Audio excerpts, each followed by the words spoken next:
सत श्री अकाल दोस्तों, welcome to doorstep education point. उम्मीद करदा तुसी सब बहुत ही वधिया होने आ।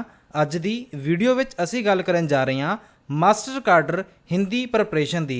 तुसी किस तरह हिंदी दी तैयारी करो कि तुहाडा जिहड़ा पेपर हैगा जी चंगे नंबरां नाल क्लीयर होवे एंड इस दे नाल नाल तुहानू कोचिंग दी भी लोड़ ना पवे। भाव यह कि तुसी सैल्फ स्टडी नाल ही मास्टर कार्डर हिंदी की ਪ੍ਰੀਖਿਆ पास कर सकते हो, बट इस काम ਲਈ भी ਤੁਹਾਨੂੰ सख्त मेहनत करनी पैनी है। ਇੱਥੇ मैं थंबनेल ਵਿੱਚ भी लिखा होया कि मेहनती स्टूडेंट्स ਲਈ ਪ੍ਰੈਪਰੇਸ਼ਨ स्ट्रैटेजी मेरे द्वारा कुछ बुक्स ਦੀਆਂ ਜਿਹੜੀਆਂ ਲਿਸਟ ਨੇ ਜੀ ਉਹ ਦੱਸੀਆਂ ਜਾਣਗੀਆਂ ਐਂਡ ਇਸ ਦੇ ਨਾਲ ਨਾਲ ਤੁਸੀਂ ਕਿਸ ਤਰ੍ਹਾਂ ਹਿੰਦੀ ਦੀ ਤਿਆਰੀ ਬੜੇ ਵਧੀਆ ਤਰੀਕੇ ਨਾਲ ਸਿੰਪਲੀਫਾਈਡ ਤਰੀਕੇ ਨਾਲ ਸੀਕੁਐਂਸ ਵਾਈਜ਼ ਕਰ ਸਕਦੇ ਹੋ। ਸੋ ਇਸ ਵੀਡੀਓ ਨੂੰ ਤੁਸੀਂ ਬੜੇ ਹੀ ਧਿਆਨ ਨਾਲ ਵੇਖਣਾ ਹੈ। ਹੋ ਸਕੇ ਤਾਂ ਵਾਰ-ਵਾਰ ਮੇਰੀ ਇਸ ਵੀਡੀਓ ਨੂੰ ਵੇਖਿਓ। ਵੀਡੀਓ ਦੀ ਸ਼ੁਰੂਆਤ ਕਰਨ ਤੋਂ ਪਹਿਲਾਂ ਚੈਨਲ ਨੂੰ ਸਬਸਕ੍ਰਾਈਬ ਜ਼ਰੂਰ ਕਰ ਲਿਓ ਐਂਡ ਇਸ ਤਰ੍ਹਾਂ ਦੀਆਂ ਇਨਫੋਰਮੇਟਿਵ ਐਂਡ ਐਜੂਕੇਸ਼ਨਲ ਵੀਡੀਓਜ਼ ਪ੍ਰਾਪਤ ਕਰਨ ਲਈ ਬੈਲ ਆਈਕਨ ਵੀ ਪ੍ਰੈਸ ਕਰ ਲਿਓ। ਐਂਡ ਇਸ ਵੀਡੀਓ ਵਿੱਚ ਜੋ ਵੀ ਆਪਾਂ ਕੰਟੈਂਟ ਪ੍ਰੋਵਾਈਡ ਕਰਾਉਣ ਜਾ ਰਹੇ ਹਾਂ, ਕੰਟੈਂਟ ਦਾ ਮਤਲਬ ਪ੍ਰੈਪਰੇਸ਼ਨ ਸਟ੍ਰੈਟਜੀ ਦੀ ਮੈਂ ਗੱਲ ਕਰ ਰਿਹਾ। ਇਹ ਜਿਹੜੀ ਪ੍ਰੈਪਰੇਸ਼ਨ ਸਟ੍ਰੈਟਜੀ ਹੈਗੀ ਆ ਜੀ, ਮੇਰੀ ਇੱਕ ਕਲਾਸਮੇਟ ਜਿਹੜੇ ਕਿ ਮੇਰੇ ਬਹੁਤ ਵਧੀਆ ਦੋਸਤ ਹੈਗੇ ਆ ਐਂਡ ਰੀਸੈਂਟਲੀ ਉਹਨਾਂ ਨੇ ਮਾਸਟਰ ਕਾਡਰ ਹਿੰਦੀ ਦੀ ਪ੍ਰੀਖਿਆ ਸੈਲਫ ਸਟੱਡੀ ਨਾਲ ਪਾਸ ਕੀਤੀ ਸੀ। ਉਹਨਾਂ ਦੇ ਜਿਹੜੇ ਨੰਬਰ ਸੀਗੇ ਜੀ ਉਹ ਵੀ ਕਾਫੀ ਅੱਛੇ ਨੰਬਰ ਆਏ ਸੀ। ਸੋ ਉਹਨਾਂ ਦਾ ਜਿਹੜਾ ਐਕਸਪੀਰੀਅੰਸ ਹੈਗਾ ਆ, ਉਹਨਾਂ ਨੇ ਕਿਸ ਤਰ੍ਹਾਂ ਤਿਆਰੀ ਕੀਤੀ, ਕਿਹੜੀਆਂ ਗੱਲਾਂ ਨੂੰ ਫੋਲੋ ਕੀਤਾ ਐਂਡ ਉਹਨਾਂ ਨੇ ਕਿਹੜੀਆਂ ਗਲਤੀਆਂ ਕੀਤੀਆਂ ਜਿਹੜੀਆਂ ਕਿ ਤੁਸੀਂ ਨਹੀਂ ਕਰਨੀਆਂ ਐਂਡ ਕੁਝ YouTube ਚੈਨਲ ਦੇ ਨਾਮ ਵੀ ਮੈਂ ਦੱਸੂਗਾ ਜਿਸ ਦੀ ਹੈਲਪ ਨਾਲ ਤੁਸੀਂ ਤਿਆਰੀ ਕਰ ਸਕਦੇ ਹੋ।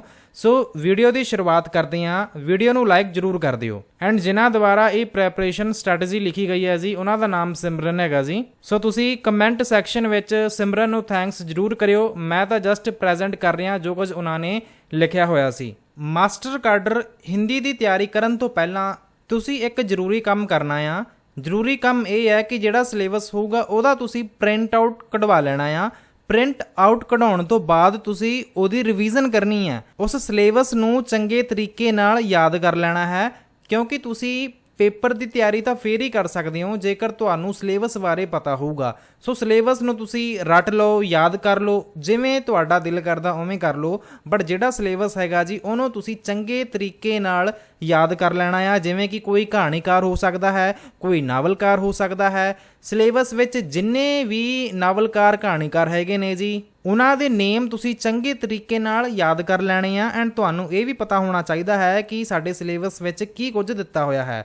ਦੂਸਰੇ ਨੰਬਰ ਤੇ ਜਿਹੜਾ ਤੁਸੀਂ ਕੰਮ ਕਰਨਾ ਹੈ, ਰਾਈਟਰਸ ਦੇ ਜਿਹੜੇ ਨਾਮ ਹੈਗੇ ਆ, ਜਿਹੜੇ ਵੀ ਲੇਖਕ ਹੈਗੇ ਆ ਉਹਨਾਂ ਦੇ ਨਾਮ ਤੁਸੀਂ ਲਿਖ ਲੈਣੇ ਆ ਡੇਟ ਵਾਈਜ਼। ਤੁਸੀਂ ਜਦੋਂ ਸਾਰੇ ਨਾਮ ਲਿਖ ਲਏ ਫਿਰ ਤੁਸੀਂ ਉਹਨਾਂ ਨੂੰ ਚੰਗੇ ਤਰੀਕੇ ਨਾਲ ਯਾਦ ਕਰ ਲਓ ਐਂਡ ਉਹਨਾਂ ਦੀ ਜਿਹੜੀ ਜਨਮ ਮਿਤੀ ਹੈਗੀ ਆ, ਡੇਟ ਆਫ ਬਰਥ ਹੈਗੀ ਆ, ਤੁਸੀਂ ਉਹਨਾਂ ਨੂੰ ਵੀ ਚੰਗੇ ਤਰੀਕੇ ਨਾਲ ਯਾਦ ਕਰ ਲੈਣਾ ਹੈ। ਹੋ ਸਕਦਾ ਹੈ ਸ਼ੁਰੂਆਤ ਵਿੱਚ ਤੁਸੀਂ ਸੋਚੋ ਕਿ ਇੰਨੇ ਸਾਰੇ ਰਾਈਟਰਸ ਹੈਗੇ ਆ, ਅਸੀਂ ਇਹਨਾਂ ਸਾਰੇ ਨਾਵਾਂ ਨੂੰ ਕਿਵੇਂ ਯਾਦ ਕਰਾਂਗੇ, ਬਟ ਜਦੋਂ ਤੁਸੀਂ ਹੌਲੀ ਹੌਲੀ ਰਿਵੀਜ਼ਨ ਕਰੋਗੇ, ਵਾਰ-ਵਾਰ ਰੀਡ ਕਰੋਗੇ, ਤੁਹਾਨੂੰ ਹੌਲੀ ਹੌਲੀ ਸਾਰੀਆਂ ਚੀਜ਼ਾਂ ਸੀਕੁਐਂਸ ਵਾਈਜ਼ ਬੜੇ ਵਧੀਆ ਤਰੀਕੇ ਨਾਲ ਯਾਦ ਹੋਣੀਆਂ ਸ਼ੁਰੂ ਹੋ ਜਾਣਗੀਆਂ। ਸੋ ਦੂਜਾ ਕੰਮ ਤੁਸੀਂ ਇਹ ਜ਼ਰੂਰ ਕਰ ਲੈਣਾ ਆ। ਤੀਸਰੇ ਨੰਬਰ ਤੇ ਜਿਹੜਾ ਤੁਸੀਂ ਕੰਮ ਕਰਨਾ ਹੈ ਉਹ ਕੀ ਕਰਨਾ ਹੈ, ਖੁਦ ਦਾ ਬੇਸ ਬਣਾਉਣ ਲਈ ਤੁਹਾਨੂੰ ਇੱਕ ਕਿਤਾਬ ਪੜ੍ਹਨੀ ਪੈਣੀ ਆ। ਕਿਤਾਬ ਜਿਹੜੀ ਹੈਗੀ ਆ ਜਿਸ ਦਾ ਨਾਮ ਹੈ ਅਸ਼ੋਕ ਤਿਵਾਰੀ ਦੀ ਕਿਤਾਬ। ਅਸ਼ੋਕ ਤਿਵਾਰੀ ਦੀ ਜਿਹੜੀ ਕਿਤਾਬ ਹੈਗੀ ਆ, ਜਿਹੜੀ ਕਿ ਤੁਹਾਨੂੰ ਪ੍ਰਸ਼ਨ ਪੱਤਰ ਵਾਲੀ ਕਿਤਾਬ ਹੈ, ਜਿਹਦੇ ਵਿੱਚ ਤੁਸੀਂ ਵੇਖ ਸਕਦੇ ਹੋ ਜਿਹੜੀ ਕਿ ਮੇਨਲੀ ਬਣਾਈ ਗਈ ਹੈ NTA UGC NET JRF ਲਈ। ਸੋ ਇਸ ਕਿਤਾਬ ਨੂੰ ਤੁਸੀਂ ਬਹੁਤ ਹੀ ਚੰਗੇ ਤਰੀਕੇ ਨਾਲ ਪੜ੍ਹਨਾ ਹੈ। ਨਾਲ ਨਾਲ ਮੈਂ ਤੁਹਾਨੂੰ ਇਹਨਾਂ ਬੁੱਕਸ ਦੀਆਂ ਫੋਟੋਜ਼ ਵੀ ਵਿਖਾਉਂਦਾ ਰਹੂੰਗਾ, ਸੋ ਘਬਰਾਉਣ ਦੀ ਕੋਈ ਲੋੜ ਨਹੀਂ ਹੈਗੀ। ਐਂਡ ਇੱਥੇ ਨੋਟ ਕਰ ਲਿਓ ਕਿ ਇਹ ਜਿਹੜੀ ਕਿਤਾਬ ਹੈਗੀ ਆ ਅਸ਼ੋਕ ਤਿਵਾਰੀ ਦੀ ਬੁੱਕ ਦੀ ਮੈਂ ਗੱਲ ਕਰ ਰਿਹਾ, ਜਿਹੜੀ ਕਿ UGC NET ਵਾਲੀ ਕਿਤਾਬ ਹੈਗੀ ਆ, ਹਿੰਦੀ ਪ੍ਰਸ਼ਨ ਪੱਤਰ ਵਾਲੀ। ਸੋ ਇਹਨੂੰ ਤੁਸੀਂ ਸਿਰਫ ਬੇਸ ਬਣਾਉਣ ਲਈ ਕਰਨਾ ਹੈ, ਇਹਨੂੰ ਤੁਸੀਂ ਬੇਸ ਬਣਾਉਣ ਲਈ ਇਸ ਨੂੰ ਪੜ੍ਹਨਾ ਹੈ। ਐਂਡ ਦੂਜੇ ਨੰਬਰ ਤੇ ਜਿਹੜੀ ਕਿਤਾਬ ਹੈਗੀ ਆ, ਇੱਥੇ ਇਹਨਾਂ ਨੇ ਮੈਂਸ਼ਨ ਕੀਤਾ ਹੋਇਆ ਹੈ ਕਿ ਜਿਹੜੀ ਦੂਸਰੀ ਕਿਤਾਬ ਹੈਗੀ ਆ ਇਹ ਇੱਕ ਤਰ੍ਹਾਂ ਦਾ ਕਹਿੰਦੇ ਕਿ ਬ੍ਰਹਮ ਅਸਤਰ ਹੈਗੀ ਆ। ਭਾਵ ਇਹ ਕਿ ਇਹ ਬਹੁਤ ਜ਼ਿਆਦਾ ਜ਼ਰੂਰੀ ਕਿਤਾਬ ਹੈਗੀ ਆ। ਬਹੁਤ ਸਾਰੇ ਜਿਹੜੇ ਟੌਪਿਕਸ ਹੈਗੇ ਆ, ਕੰਟੈਂਟ ਹੈਗਾ ਆ, ਲਗਭਗ ਸਾਰਾ ਕੰਟੈਂਟ ਤੁਹਾਡਾ ਇਸ ਕਿਤਾਬ ਵਿੱਚੋਂ ਕੰਪਲੀਟ ਹੋ ਜਾਣਾ ਆ, ਕਵਰ ਹੋ ਜਾਣਾ ਆ। ਇਸ ਕਿਤਾਬ ਦਾ ਕੀ ਨਾਮ ਹੈਗਾ ਜੀ, ਇਹ ਜਿਹੜੀ ਬੈਸਟ ਕਿਤਾਬ ਹੈਗੀ ਆ ਜਿਹਦਾ ਨਾਮ ਹੈ हिंदी साहित्य का सरल एवं संक्षिप्त इतिहास। ਜਿਹੜੀ ਲਿਖੀ ਗਈ ਹੈ ਮਨੋਜ ਕੁਮਾਰ ਮਿਸ਼ਰਾ ਦੁਆਰਾ। ਸੋ ਇੱਥੇ ਲਿਖਿਆ ਹੋਇਆ ਇਹ ਜਿਹੜੀ ਕਿਤਾਬ ਹੈਗੀ ਆ, ਇਸ ਕਿਤਾਬ ਨੂੰ ਸਿਲੇਬਸ ਦੇ ਅਕੋਰਡਿੰਗ ਪੜ੍ਹਨਾ ਹੈ ਅਤੇ ਡੀਪਲੀ ਪੜ੍ਹੋ, ਡੂੰਘਾਈ ਨਾਲ ਤੁਸੀਂ ਇਸ ਕਿਤਾਬ ਨੂੰ ਪੜ੍ਹਨਾ ਹੈ। ਸਿਲੇਬਸ ਦੀ ਕੋਈ ਚੀਜ਼ ਨਹੀਂ ਛੱਡਣੀ ਤੁਸੀਂ ਇਸ ਕਿਤਾਬ ਵਿੱਚੋਂ। ਇਹ ਕਿਤਾਬ ਸਭ ਤੋਂ ਬੈਸਟ ਹੈਗੀ ਆ। 80 ਤੋਂ 85% ਜਿਹੜਾ ਐਗਜ਼ਾਮ ਹੈਗਾ ਆ, ਭਾਵ 80 ਤੋਂ 85% ਐਗਜ਼ਾਮ ਦੇ ਜਿਹੜੇ ਕੁਐਸਚਨ ਹੈਗੇ ਆ ਉਹ ਤੁਹਾਨੂੰ ਇਸ ਕਿਤਾਬ ਵਿੱਚੋਂ ਹੀ ਵੇਖਣ ਨੂੰ ਮਿਲਣਗੇ। ਐਂਡ ਇਸ ਕਿਤਾਬ ਦੀ ਜਿਹੜੀ ਫੋਟੋ ਹੈਗੀ ਆ ਜੀ, ਇਹ ਵੀ ਆਪਾਂ ਤੁਹਾਨੂੰ ਵਿਖਾ ਦਿੰਨੇ ਆ। ਪਹਿਲਾਂ ਤਾਂ ਵੇਖ ਲਓ ਕੀ ਨਾਮ ਹੈਗਾ ਕਿਤਾਬ ਦਾ, ਹਿੰਦੀ ਸਾਹਿਤ ਕਾ ਸਰਲ एवं ਸੰਕਸ਼ਿਪਤ ਇਤਿਹਾਸ। ਆ ਤੁਸੀਂ ਵੇਖ ਵੀ ਸਕਦੇ ਹੋ, ਇੱਥੇ ਮੈਂ ਫੋਟੋ ਵੀ ਲਗਾਈ ਹੋਈ ਆ। ਸਾਰੀਆਂ ਵੈਸੇ ਬੁੱਕਸ ਦੀਆਂ ਮੈਂ ਫੋਟੋਜ਼ ਲਗਾਈਆਂ ਹੋਈਆਂ, ਸੀਕੁਐਂਸ ਵਾਈਜ਼ ਸਾਰੀਆਂ ਵਿਖਾਵਾਂਗੇ ਤੁਹਾਨੂੰ। ਪਹਿਲਾਂ ਇੱਕ ਕਿਤਾਬ ਵੇਖ ਲਓ, ਹਿੰਦੀ ਸਾਹਿਤ ਕਾ ਸਰਲ एवं ਸੰਕਸ਼ਿਪਤ ਇਤਿਹਾਸ, ਜਿਹੜੀ ਲਿਖੀ ਗਈ ਹੈ। ਲੇਖਕ ਕੌਣ ਹੈਗੇ ਨੇ ਜੀ? ਲੇਖਕ ਹੈਗੇ ਨੇ ਮਨੋਜ ਕੁਮਾਰ ਮਿਸ਼ਰਾ। ਇਸ ਤੋਂ ਬਾਅਦ ਇਹਨਾਂ ਨੇ ਗੱਲ ਕੀਤੀ ਹੈ ਕਿ ਜਦੋਂ ਤੁਸੀਂ ਹਿੰਦੀ ਸਾਹਿਤ ਕਾ ਸਰਲ एवं ਸੰਕਸ਼ਿਪਤ ਇਤਿਹਾਸ ਨਾਮ ਦੀ ਕਿਤਾਬ ਪੜ੍ਹ ਲਈ, ਇਸ ਤੋਂ ਬਾਅਦ ਤੁਸੀਂ ਕਿਹੜੀ ਕਿਤਾਬ ਪੜ੍ਹਨੀ ਹੈ? ਉਸ ਤੋਂ ਬਾਅਦ ਤੁਸੀਂ ਤੀਸਰੇ ਨੰਬਰ ਤੇ ਕਿਤਾਬ ਪੜ੍ਹਨੀ ਹੈ ਹਿੰਦੀ ਭਾਸ਼ਾ एवं ਸਾਹਿत्य का वस्तुनिष्ठ इतिहास, ਜਿਹੜੀ ਲਿਖੀ ਗਈ ਹੈ ਸਰਸਵਤੀ ਪਾਂਡੇ, ਗੋविंद ਪਾਂਡੇ ਦੁਆਰਾ। ਤੁਸੀਂ ਵੇਖ ਸਕਦੇ ਹੋ ਹਿੰਦੀ ਭਾਸ਼ਾ एवं ਸਾਹਿत्य का वस्तुनिष्ठ इतिहास। ਆਹ ਕਿਤਾਬ ਹੈਗੀ ਆ। ਕਵਰ ਪੇਜ ਇਹਦਾ ਕੁਝ ਇਸ ਤਰ੍ਹਾਂ ਦਾ ਵਿਖਦਾ ਹੈ। ਐਂਡ ਇਹ ਬੁੱਕ ਨੂੰ ਵੀ ਪੂਰਾ ਕਵਰ ਕਰਨਾ ਆ, ਚੰਗੇ ਤਰੀਕੇ ਨਾਲ ਪੜ੍ਹਨਾ ਹੈ। ਜਦੋਂ ਤੁਸੀਂ ਇਹ ਤਿੰਨੋਂ ਕਿਤਾਬਾਂ ਨੂੰ ਚੰਗੇ ਤਰੀਕੇ ਨਾਲ ਸੀਕੁਐਂਸ ਵਾਈਜ਼ ਪੜ੍ਹ ਲਿਆ ਤਾਂ ਤੁਸੀਂ ਚੌਥੀ ਕਿਤਾਬ ਨੂੰ ਪੜ੍ਹਨਾ ਸ਼ੁਰੂ ਕਰਨਾ ਹੈ, ਜਿਸ ਦਾ ਨਾਮ ਹੈ ਹਿੰਦੀ ਸਾਹਿत्य वस्तुनिष्ठ विवरण doctor Amar Bahadur Singh. And ਇਹ ਜਿਹੜੀ ਕਿਤਾਬ ਹੈਗੀ ਆ, ਜਦੋਂ ਤੁਸੀਂ ਇਸ ਕਿਤਾਬ ਨੂੰ ਪੜ੍ਹਨਾ ਸ਼ੁਰੂ ਕਰੋਗੇ ਫਿਰ ਤੁਹਾਨੂੰ ਜਿਹੜੀ ਤਿਆਰੀ ਹੈਗੀ ਆ ਉਹ ਤੁਹਾਨੂੰ ਵਿਖੇਗੀ ਕਿ ਤੁਸੀਂ ਕਿੰਨੀ ਕੁ ਤਿਆਰੀ ਕੀਤੀ ਹੋਈ ਹੈ। ਇੱਥੇ ਵੀ ਇਹਨਾਂ ਨੇ ਮੈਂਸ਼ਨ ਕੀਤਾ ਹੋਇਆ ਹੈ ਬੈਸਟ ਬੁੱਕ ਦਾ। ਵੇਖ ਸਕਦੇ ਹੋ ਤੁਸੀਂ ਜਿਹੜੀ ਨੈਕਸਟ ਕਿਤਾਬ ਹੈਗੀ ਆ ਹਿੰਦੀ ਸਾਹਿत्य वस्तुनिष्ठ विवरण। ਐਂਡ ਵੇਖ ਸਕਦੇ ਹੋ ਡਾਕਟਰ ਅਮਰ ਬਹਾਦਰ ਸਿੰਘ ਦੀ ਜਿਹੜੀ ਕਿਤਾਬ ਹੈਗੀ ਆ, ਇਹ ਤੁਸੀਂ ਚੰਗੇ ਤਰੀਕੇ ਨਾਲ ਪੜ੍ਹਨੀ ਹੈ। ਹੋਪ ਸੋ ਇੱਥੇ ਤੱਕ ਗੱਲ ਕਲੀਅਰ ਹੋ ਗਈ ਹੋਣੀ ਆ। ਐਂਡ ਇਸ ਤੋਂ ਬਾਅਦ ਕੀ ਕਰਨਾ ਹੈ, ਜਦੋਂ ਤੁਸੀਂ ਇਹਨਾਂ ਚਾਰੇ ਬੁੱਕਸ ਨੂੰ ਪੜ੍ਹ ਲਿਆ ਉਸ ਤੋਂ ਬਾਅਦ ਤੁਸੀਂ ਕੀ ਕਰਨਾ ਹੈ, ਸੀਕੁਐਂਸ ਵਾਈਜ਼ ਪਹਿਲੀ ਕਿਤਾਬ ਨੂੰ ਛੱਡ ਕੇ, ਪਹਿਲੀ ਕਿਤਾਬ ਕਿਹੜੀ ਸੀ? ਪਹਿਲੀ ਕਿਤਾਬ ਇੱਥੇ ਨਹੀਂ ਮੈਂਸ਼ਨ ਕੀਤੀ ਹੋਈ, ਬਟ ਉਹ ਕਿਤਾਬ ਸੀਗੀ ਅਸ਼ੋਕ ਤਿਵਾਰੀ ਦੀ, ਜਿੱਥੇ ਤੱਕ ਮੈਨੂੰ ਯਾਦ ਹੈ। ਤੁਸੀਂ ਵੇਖ ਸਕਦੇ ਹੋ, ਮੈਂ ਤੁਹਾਨੂੰ ਇੱਕ ਵਾਰ ਦੁਬਾਰਾ ਵਿਖਾ ਦਿੰਦਾ। ਅਸ਼ੋਕ ਤਿਵਾਰੀ ਦੀ ਜਿਹੜੀ ਕਿਤਾਬ ਸੀਗੀ UGC ਨੈਟ ਵਾਲੀ, ਇਹਦੀ ਫੋਟੋ ਮੈਂ ਨਹੀਂ ਐਡ ਕੀਤੀ ਹੋਈ, ਬਟ ਇਸ ਕਿਤਾਬ ਨੂੰ ਤੁਸੀਂ ਬਾਅਦ ਵਿੱਚ ਨਹੀਂ ਪੜ੍ਹਨਾ। ਜਦੋਂ ਤੁਸੀਂ ਸਾਰੀਆਂ ਬੁੱਕਸ ਨੂੰ ਪੜ੍ਹ ਲਿਆ ਉਸ ਤੋਂ ਬਾਅਦ ਤੁਸੀਂ ਦੁਬਾਰਾ ਇਹਨਾਂ ਬੁੱਕਸ ਨੂੰ ਪੜ੍ਹਨਾ ਹੈ। ਕਿਹੜੀ ਕਿਤਾਬ ਤੋਂ ਸ਼ੁਰੂ ਕਰੋਗੇ? ਇਸ ਤੋਂ ਬਾਅਦ ਤੁਸੀਂ ਮਨੋਜ ਕੁਮਾਰ ਮਿਸ਼ਰਾ ਵਾਲੀ ਕਿਤਾਬ ਨੂੰ ਸੀਕੁਐਂਸ ਵਾਈਜ਼, ਜਦੋਂ ਤੁਸੀਂ ਇਹਨੂੰ ਚੰਗੇ ਤਰੀਕੇ ਨਾਲ ਪੜ੍ਹ ਲਿਆ, ਇਸ ਤੋਂ ਬਾਅਦ ਤੁਸੀਂ ਪੜ੍ਹੋਗੇ ਗੋविंद ਪਾਂਡੇ ਸਰਸਵਤੀ ਪਾਂਡੇ ਦੀ ਜਿਹੜੀ ਕਿਤਾਬ ਹੈਗੀ ਆ, ਜਿਹਦਾ ਕੀ ਨਾਮ ਹੈ ਭਾਸ਼ਾ एवं ਸਾਹਿत्य का वस्तुनिष्ठ इतिहास। ਇਹ ਜਦੋਂ ਤੁਸੀਂ ਪੜ੍ਹ ਲਿਆ ਉਸ ਤੋਂ ਬਾਅਦ ਤੁਸੀਂ ਹਿੰਦੀ ਸਾਹਿत्य वस्तुनिष्ठ विवरण ਨਾਮ ਦੀ ਜਿਹੜੀ ਕਿਤਾਬ ਹੈਗੀ ਆ, ਜਿਹੜੀ ਕਿ ਅਮਰ ਬਹਾਦਰ ਦੁਆਰਾ ਲਿਖੀ ਗਈ ਹੈ, ਤੁਸੀਂ ਇਸ ਕਿਤਾਬ ਨੂੰ ਚੰਗੇ ਤਰੀਕੇ ਨਾਲ ਪੜ੍ਹ ਲੈਣਾ ਹੈ। 3-4 ਵਾਰ ਜਦੋਂ ਤੁਸੀਂ ਦੁਹਰਾਈ ਕਰ ਲਈ, ਰੈਪੀਟੇਸ਼ਨ ਕਰ ਲਈ, ਵਧੀਆ ਤਰੀਕੇ ਨਾਲ ਪੜ੍ਹ ਲਿਆ ਇਹਨਾਂ ਕਿਤਾਬਾਂ ਨੂੰ, ਉਸ ਤੋਂ ਬਾਅਦ ਤੁਸੀਂ ਸ਼ੁਰੂਆਤ ਕਰਨੀ ਹੈ ਆਨਲਾਈਨ ਪੜ੍ਹਨ ਦੀ। ਆਨਲਾਈਨ ਪੜ੍ਹਨ ਦੇ ਲਈ ਤੁਸੀਂ YouTube ਦੀ ਵਰਤੋਂ ਕਰ ਸਕਦੇ ਹੋ। ਕੁਝ ਕੁਐਸਚਨ ਆਨਸਰ ਹੋ ਸਕਦੇ ਆ ਕਿ ਤੁਹਾਨੂੰ ਲੱਗੇ ਕਿ ਯਾਰ ਕਿਤਾਬ ਵਿੱਚ ਤਾਂ ਮੈਂ ਇਸ ਦਾ ਜਵਾਬ ਇਹ ਪੜ੍ਹਿਆ ਸੀਗਾ, ਬਟ ਇੱਥੇ ਤਾਂ ਕੁਝ ਹੋਰ ਦੱਸ ਰਹੇ ਆ। ਬਟ ਉਸ ਡਾਊਟ ਨੂੰ ਤੁਸੀਂ ਕਲੀਅਰ ਕਰ ਲੈਣਾ ਹੈ। ਤੁਸੀਂ YouTube ਤੇ ਦੱਸੀਆਂ ਗਈਆਂ ਸਾਰੀਆਂ ਚੀਜ਼ਾਂ ਨੂੰ ਨਹੀਂ ਮੰਨਣਾ, ਕਿਤਾਬ ਦੇ ਵਿੱਚ ਦਿੱਤੀਆਂ ਗਈਆਂ ਚੀਜ਼ਾਂ ਨੂੰ ਮੰਨਣਾ ਹੈ।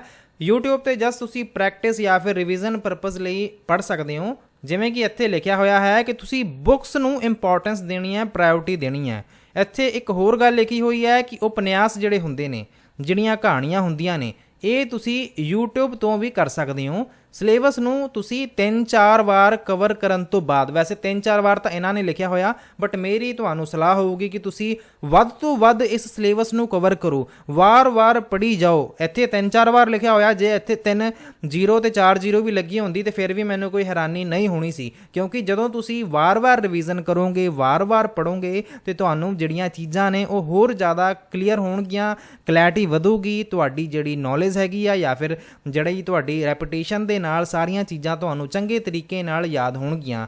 ਐਂਡ ਇਹ ਸਾਰੀਆਂ ਚੀਜ਼ਾਂ ਕਰਨ ਤੋਂ ਬਾਅਦ ਜਦੋਂ ਤੁਸੀਂ ਰਿਵੀਜ਼ਨ ਕਰ ਲਈ, ਉਸ ਤੋਂ ਬਾਅਦ ਜਿਹੜੀ ਤੁਸੀਂ ਕਿਤਾਬ ਪੜ੍ਹਨੀ ਆ, ਜਿਸ ਦਾ ਨਾਮ ਕੀ ਹੈ ਦ੍ਰਿਸ਼ਟੀ। ਦ੍ਰਿਸ਼ਟੀ ਨਾਮ ਦੀ ਜਿਹੜੀ ਬੁੱਕ ਹੈਗੀ ਆ, ਇਹਨੂੰ ਇੱਥੇ ਦ ਬੈਸਟ ਕਿਹਾ ਹੈ ਜਿਹੜੇ ਆਪਣੇ ਮੈਡਮ ਹੈਗੇ ਆ ਜਿਨ੍ਹਾਂ ਨੇ ਇਹ ਪ੍ਰੈਪਰੇਸ਼ਨ ਸਟ੍ਰੈਟਜੀ ਬਣਾਈ ਹੈ ਕਿ ਇਹ ਸੈਕੰਡ ਐਡੀਸ਼ਨ ਵਾਲੀ ਜਿਹੜੀ ਕਿਤਾਬ ਹੈਗੀ ਆ ਦ੍ਰਿਸ਼ਟੀ ਦੀ, ਜਿਵੇਂ ਕਿ ਤੁਸੀਂ ਫੋਟੋ ਵੇਖ ਸਕਦੇ ਹੋ, ਇਹ ਤੁਹਾਨੂੰ ਆਨਲਾਈਨ ਵੀ ਮਿਲ ਜਾਏਗੀ। ਇਹ ਤੁਸੀਂ ਵੇਖ ਸਕਦੇ ਹੋ ਡਾਕਟਰ ਦਿਵਯ ਕੀਰਤੀ ਦੀ ਕਿਤਾਬ ਹੈਗੀ ਆ, ਡਾਕਟਰ ਵਿਕਾਸ ਦਿਵਯ ਕੀਰਤੀ। ਤੁਸੀਂ ਇਸ ਕਿਤਾਬ ਨੂੰ ਚੰਗੇ ਤਰੀਕੇ ਨਾਲ ਪੜ੍ਹ ਲੈਣਾ ਹੈ। ਇਹ ਵੇਖ ਸਕਦੇ ਹੋ ਤੁਸੀਂ ਦਿੱਤੀय ਸੰਸਕਰਣ ਸੈਕੰਡ ਐਡੀਸ਼ਨ ਦੀ ਕਿਤਾਬ ਹੈਗੀ ਆ।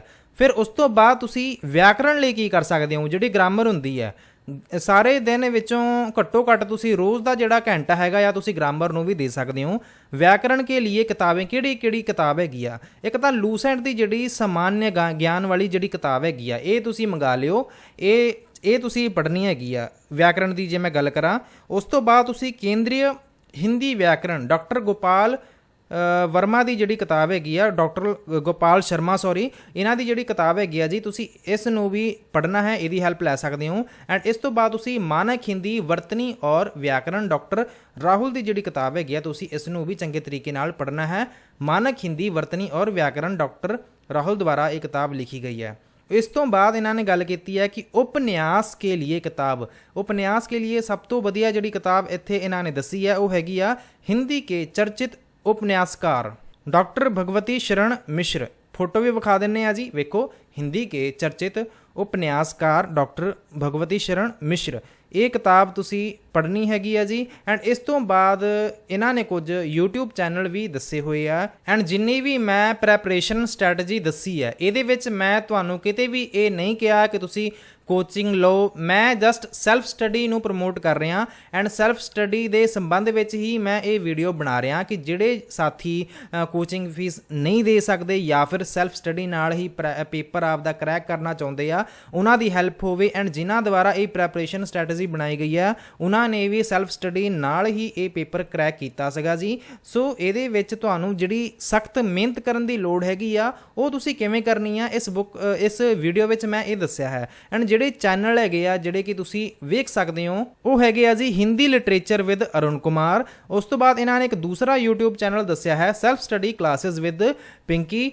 ਐਂਡ ਉਸ ਤੋਂ ਬਾਅਦ ਇਹਨਾਂ ਨੇ ਥਰਡ ਚੈਨਲ ਦੱਸਿਆ ਹੈ ਸਾਵਲ ਕਲਾਸਿਸ, ਜਿੱਥੇ ਇਹਨਾਂ ਨੇ ਮੈਂਸ਼ਨ ਕੀਤਾ ਹੋਇਆ ਹੈ ਓਨਲੀ ਫॉर MCQ ਕਿ MCQ ਦੀ ਪ੍ਰੈਕਟਿਸ ਲਈ ਤੁਸੀਂ ਇਸ ਸਾਵਲ ਕਲਾਸਿਸ ਨੂੰ ਵੇਖ ਸਕਦੇ ਹੋ। ਬਾਕੀ ਜਿਹੜੇ ਦੋ ਚੈਨਲ ਹੈਗੇ ਆ ਜੀ ਇੱਥੇ ਤੁਹਾਨੂੰ ਥੋੜਾ ਬਹੁਤ ਜਿਹੜਾ ਕੰਟੈਂਟ ਹੈਗਾ ਜੀ, ਜਿਹੜਾ ਵੀ ਕੰਟੈਂਟ ਤੁਹਾਨੂੰ ਵੇਖਣ ਨੂੰ ਮਿਲੇ ਤੁਸੀਂ ਉੱਥੇ ਵੇਖ ਸਕਦੇ ਹੋ। ਸੋ ਇਹ ਆਪਣੀ ਵੀਡੀਓ ਸੀਗੀ। ਉਮੀਦ ਮੈਂ ਇਹੀ ਕਰੂੰਗਾ ਕਿ ਤੁਹਾਨੂੰ ਮੇਰੀਆਂ ਦੁਆਰਾ ਸਮਝਾਈਆਂ ਗਈਆਂ ਸਾਰੀਆਂ ਗੱਲਾਂ ਸਮਝ ਆ ਗਈਆਂ ਹੋਣਗੀਆਂ। ਐਂਡ ਜੇਕਰ ਵੀਡੀਓ ਪਸੰਦ ਆਈ ਹੋਵੇ ਤਾਂ ਇਸ ਨੂੰ ਲਾਈਕ ਜ਼ਰੂਰ ਕਰਨਾ ਹੈ, ਆਪਦੇ ਦੋਸਤਾਂ ਨਾਲ ਸ਼ੇਅਰ ਕਰਨਾ ਹੈ, ਉਹਨਾਂ ਦੋਸਤਾਂ ਨਾਲ ਜਿਹੜੇ ਕਿ ਮਾਸਟਰ ਕਾਡਰ ਹਿੰਦੀ ਦੀ ਪ੍ਰੈਪਰੇਸ਼ਨ ਕਰਨਾ ਚਾਹੁੰਦੇ ਹੈਗੇ ਆ, ਜਿਨ੍ਹਾਂ ਨੂੰ ਕੋਈ ਆਈਡੀਆ ਨਹੀਂ ਕਿ ਆਪਾਂ ਕਿੱਥੋਂ ਤਿਆਰੀ ਸ਼ੁਰੂ ਕਰੀਏ।